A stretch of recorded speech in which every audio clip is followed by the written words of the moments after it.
Nous passons à l'exercice 38. L'unité de température aux USA et en Europe.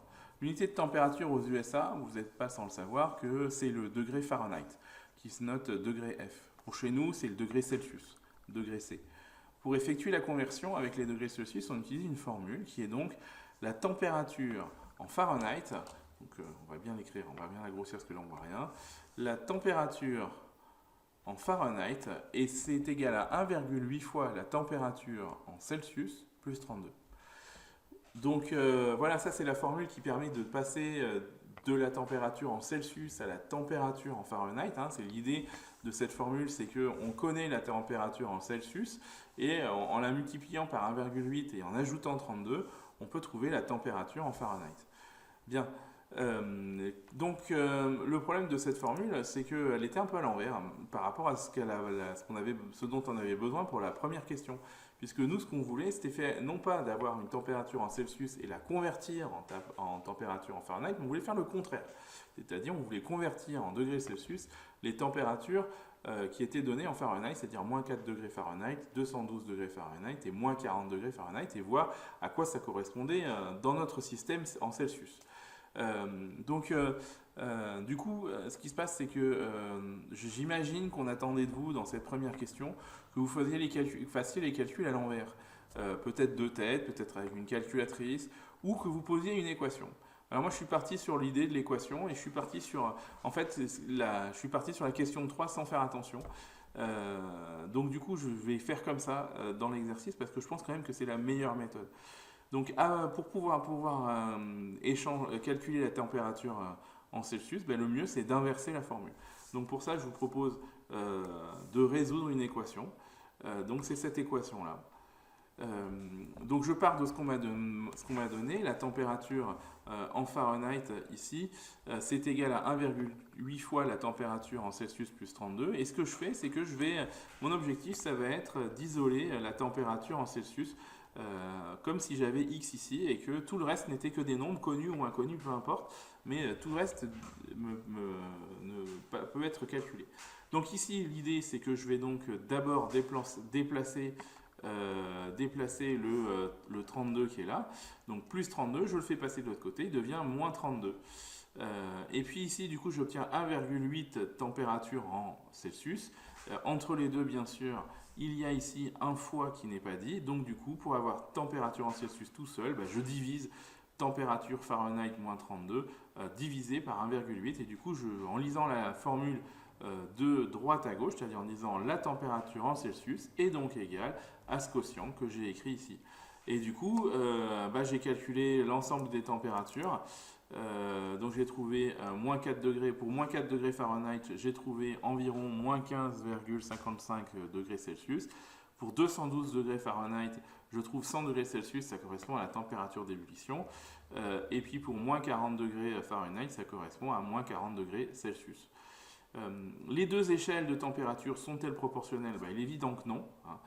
Il est évident que non, à cause du 32. Et troisièmement, donner une expression permettant de faire la conversion contraire, en fait, j'avais déjà fait. C'est donc l'expression que j'ai trouvée ici, et donc on retrouve que j'ai recopié ici. Voilà pour l'exercice numéro 38. Pour l'exercice numéro 39, on considérait un cercle de rayon 2 cm. Et on vous demandait quelle est la longueur du côté d'un carré qui a le même périmètre que ce cercle. Alors c'est vrai que la consigne elle n'est pas facile à comprendre, il faut bien arriver à la décoder. Alors ce qu'on vous demandait c'était la longueur, donc on vous demandait des centimètres, du côté d'un carré qui aurait le même périmètre que le cercle. Donc ça veut dire qu'il faut relire la phrase en fait à l'envers. Il faut partir du cercle, on sait que c'est un cercle de rayon 2 cm, et donc il faut d'abord son périmètre. Donc c'est ce que j'ai calculé ici. Le périmètre du cercle, grand P du cercle, c'est pi fois 2 fois le rayon. Hein, ça, c'est la formule du périmètre d'un cercle. Donc, c'est pi fois 2 cm, ça fait 4 pi cm. Donc, 4 pi, c'est donc le périmètre du cercle. Et maintenant, quelle serait la longueur du côté d'un carré qui aurait le même périmètre? Donc, qu'est-ce que c'est que si j'appelle x le côté du carré, le périmètre d'un carré, c'est 4 fois le côté. Donc, c'est 4 fois x. Donc, ici, 4 fois x pour le périmètre du carré. Donc il faut que je dise que 4 fois x ici est égal à 4 fois pi. Donc c'est ce que j'ai écrit ici. C'est une équation, 4x égale 4pi. Et donc je vais résoudre cette équation, 4x égale 4pi. Bah, du coup je divise par 4 des deux côtés et j'obtiens x égale 4pi sur 4. Et en simplifiant les deux 4 qui sont là, bah, on obtient x égale pi centimètre. Donc la réponse c'est que un carré qui aurait pi centimètre de côté, il a le même périmètre qu'un cercle de 2 cm de côté. Deuxième question, quelle est la longueur du côté d'un triangle équilatéral qui a le même périmètre que ce cercle? Nous passons à la deuxième question. Quelle est la longueur du côté d'un triangle équilatéral qui aurait le même périmètre que le cercle? Donc du coup ici, le périmètre du cercle est toujours 4pi.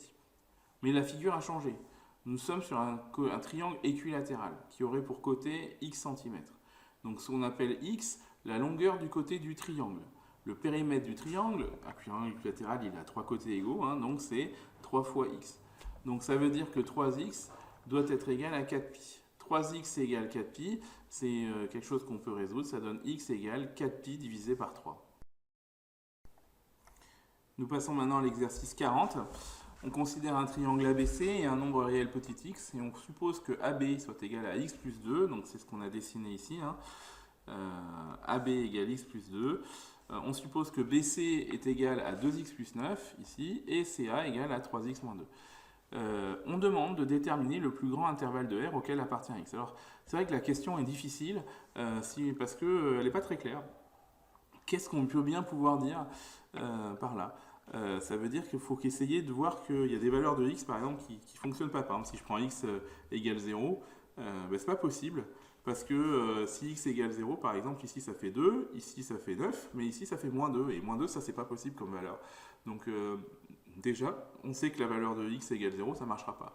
A fortiori, si je prends une valeur, alors vous allez me dire, 0, c'est vrai que c'est un peu bizarre, alors si je prends par exemple x égale 2, est-ce que ça peut marcher? Si x égale 2, là ça fera 4, là ça fera 2 fois 4, 2 fois 2, 4, plus 9, ça fera 13, donc là 4, là 13, et là ça fera 3 fois 2, 6, moins 2, ça fera 4. Donc 4 et 4 ici, et puis 13 là. Alors est-ce que c'est possible par exemple de faire un triangle de 4 et... alors comme ceci, 13, 4 et 4. Bah, la réponse c'est non, parce que 4 et 4 ne sont pas assez longs pour être plus grand que 13. Donc ici, il y a une notion il faut que les deux côtés qui sont ici soient suffisamment longs pour venir se toucher par rapport au dernier.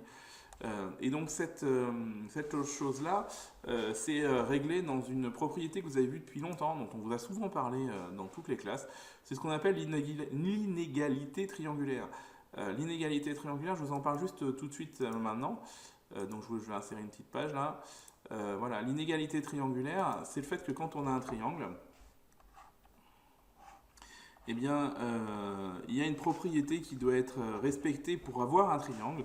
C'est que, par exemple, le côté BC doit toujours être inférieur ou égal au côté BA plus AC.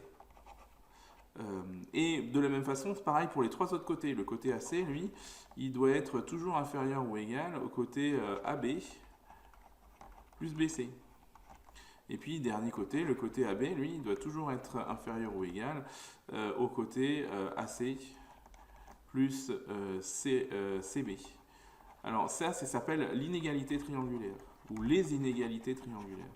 Alors pourquoi ces inégalités? Alors, pourquoi elles sont très connues? Tout simplement parce que on essaye de dire mathématiquement une phrase que tout le monde connaît, c'est que le plus court chemin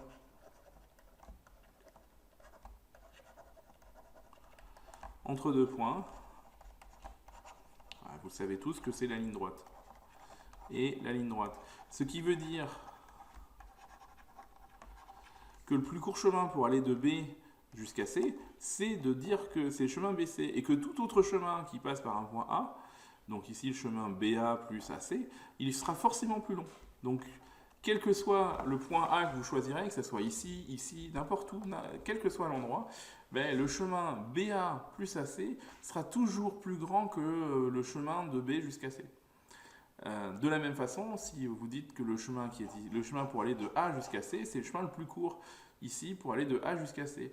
Et il sera toujours plus court que le chemin qui passe de A jusqu'à B, puis ensuite qui va de B jusqu'à C. Parce que le plus court chemin c'est là. Voilà, donc les trois inégalités triangulaires. Donc du coup, ces trois inégalités triangulaires, on peut les avoir sur ce triangle-là, et donc on va les réécrire. Donc la première, donc on va dire que le chemin AB c'est le plus court, donc AB est le plus court chemin pour aller de A à B, et donc il est forcément plus petit que AC plus BC. Donc c'est ce que j'ai écrit ici. Hein, le plus court chemin pour aller de A à B, c'est AB, et il est toujours plus petit que AC plus BC. AC plus BC, alors AC plus BC, alors regardez bien sur le dessin, hein, c'est ce chemin-là qui passe par le point C. Alors c'est vrai que j'aurais pu écrire CB, ça aurait peut-être été mieux, mais je voulais garder un peu la même écriture que ce qu'il y avait là. Du coup, AB, je mets x plus 2, doit toujours être inférieur ou égal à AC, c'est-à-dire 3x moins 2, et à BC, c'est-à-dire 2x plus 9. Donc du coup, je peux maintenant faire un tri. Je vais mettre tous les x là, qui sont ici, à gauche. Donc je déplace ceux qu'il faut déplacer. En l'occurrence, j'ai déplacé le 3x ici et le 2x ici, qui vont devenir moins 3x et moins 2x. Et puis tous les nombres ici, qui n'ont pas de lettres, je les mets à droite. Donc le plus 2 qui est ici devient moins 2, le moins 2 qui était là reste sur place, et le plus 9 reste sur place. Ce qui fait qu'on obtient x moins 3x moins 2x, là ça fait 1x, hein, je rappelle, 1x moins 3x moins 2x, eh bien ça va faire moins 4x. Et puis moins 2 plus 5, plus 9, pardon, ça fait 5. Donc ça fait moins 4x inférieur ou égal à 5. Et donc ça veut dire que quand je divise par 4, ici, des deux côtés, attention ici, sonnette d'alarme, hein, on divise par moins 4 qui est négatif. Donc en divisant par moins 4, on se rappelle qu'il faut que l'inégalité change de sens. Donc ici, on obtient x supérieur ou égal à moins 5 quarts. Donc pour que la première inégalité triangulaire soit respectée, celle-là, il faut que x soit plus grand que moins 5 quarts. Donc ça sera une des premières contraintes qu'on devra respecter pour x. Donc on sait déjà que x, il est obligatoirement plus grand que moins 5 quarts. Il ne peut pas être plus petit que moins 5 quarts. Donc ça veut dire que déjà, l'intervalle moins 5 quarts plus l'infini, c'est déjà une partie de l'intervalle que l'on cherche. Puis on va faire la même chose pour les deux autres côtés. Donc on va parler du côté BC. Le côté BC, c'est celui-là. Donc le plus court chemin pour aller de B à C, c'est bien sûr BC. Mais on peut dire que c'est toujours plus petit que le chemin qui va de B à A plus le chemin qui va de A à C. Donc c'est ce qu'on a écrit. BC est plus petit que BA plus AC. Ce qui veut dire que BC, c'est 2x plus 9, est forcément plus petit que BA, c'est-à-dire x plus 2, plus 3x moins 2. 2x plus 9 inférieur à x plus 2 plus 3x moins 2. On va faire comme tout à l'heure, on va trier, donc on va mettre tous les x qui sont ici dans le membre de gauche de l'inéquation. Donc on obtient 2x, moins 3x.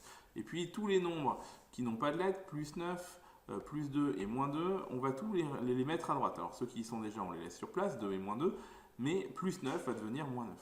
Donc du coup, on obtient 2x moins 3x, ça fait moins 2x. Hein, 2 moins 1 moins 3. Donc ça fait moins 2x. Et puis 2 moins 2, ça fait 0. Moins 9, ça fait moins 9. Donc ça fait, on va diviser des deux côtés. Là pareil, attention, sonnette d'alarme. On divise par moins 2 des deux côtés ici. Donc ici, l'inégalité change de sens. Donc ça fait x supérieur ou égal à moins 9 sur moins 2. Et moins 9 sur moins 2, ça simplifie au niveau des moins, ça fait 9 demi.